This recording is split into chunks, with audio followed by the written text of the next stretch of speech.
Alors aujourd'hui, on est avec Penelope McQuaid. On est chez elle à Montréal. On est venu la visiter parce que ça fait longtemps que le journal, on s'intéresse à ce qu'elle fait, à son émission de radio. Donc elle a accepté notre invitation. Merci de nous recevoir aujourd'hui. Ça fait vraiment plaisir.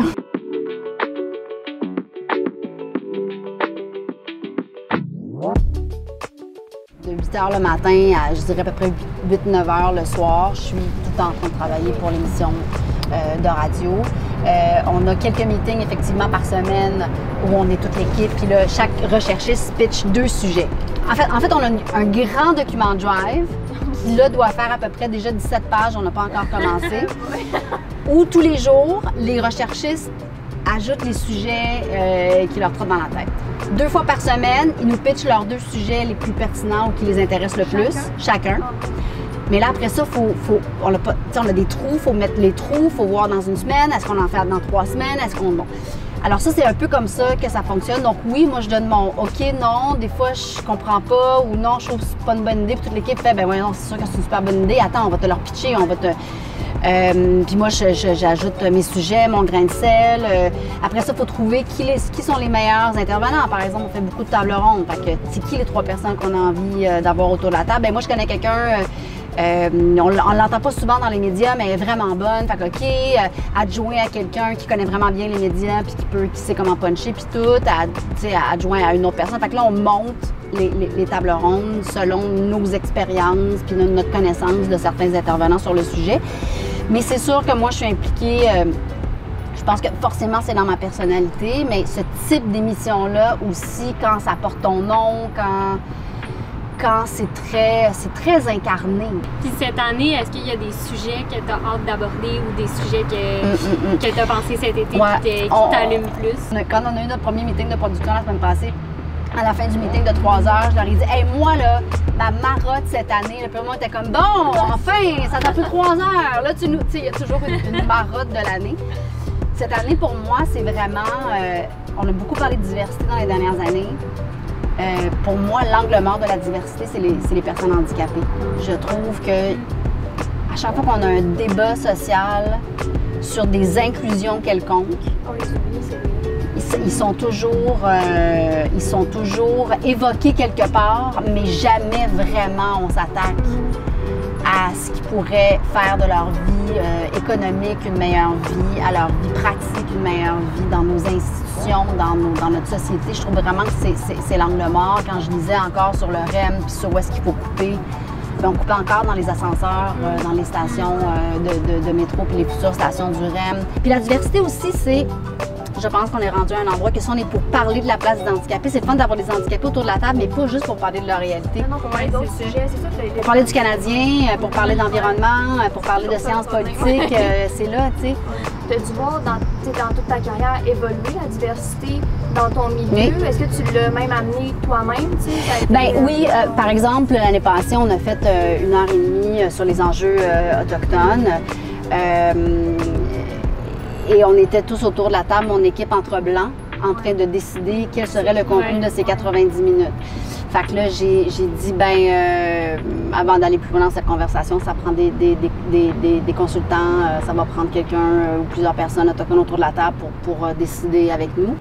Avec, on va, tu as une opinion qui est quand même assez forte, tu n'as pas peur de dire ce que tu penses. Est-ce que c'est quelque chose qui vient avec l'expérience, avec les années, de s'affirmer vraiment dans ce qu'on pense? Là, je sais, tantôt tu disais que cette année, tu essayes un peu plus plutôt que d'émettre ton opinion, d'écouter. Bien, je pense que il y a plusieurs choses. La raison pour laquelle je peux dire mon opinion ou exprimer des points de vue. J'aime mieux parler d'exprimer des points de vue que de dire des opinions. Puis je peux les faire de façon assez assumée. C'est parce que je suis super privilégiée. J'ai pas peur de perdre ma job. Je fais des sous depuis des années. Si je perds ma job, je suis dans une bonne position. Je fais vraiment partie des privilégiés. Puis utiliser ma tribune de cette façon-là, c'est vraiment parce que je suis privilégiée. Comme le fait d'avoir, par exemple, fait partie du mouvement MeToo. Moi, je savais que pour ma carrière, ce serait pas un frein de le dire. Alors, quand les gens soulignent le fait que je m'affirme, puis que c'est beau à voir, puis que si ça... bien attention, je le fais parce que je peux, tu sais, puis moi, je ne souffrirai pas de le faire. J'utilise différents réseaux sociaux pour différentes affaires. Ben là, je viens d'enlever Twitter et Facebook de mon téléphone et de mon iPad. Parce que je m'étais forgé une carapace très dure pour les réseaux sociaux depuis au moins une bonne dizaine d'années. Les choses m'affectaient très rarement. Puis depuis 2 ans, le climat social faisant, la polarisation, les gens sont en maudit, les gens sont fâchés, les gens... c'est toxique entre nous, on se parle à l'écrit, c'est rough, on fait pas attention. Puis cet été, ça me créait de l'anxiété. Fait que je sais pas où on en est avec cette façon qu'on a de communiquer, mais clairement, on possède absolument pas les codes. Juste les codes de civisme prennent totalement le bord. On se dirait jamais les choses dans la rue. On a appris depuis longtemps.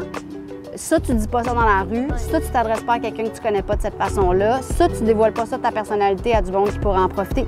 Ces codes de civisme-là, on les connaît depuis longtemps.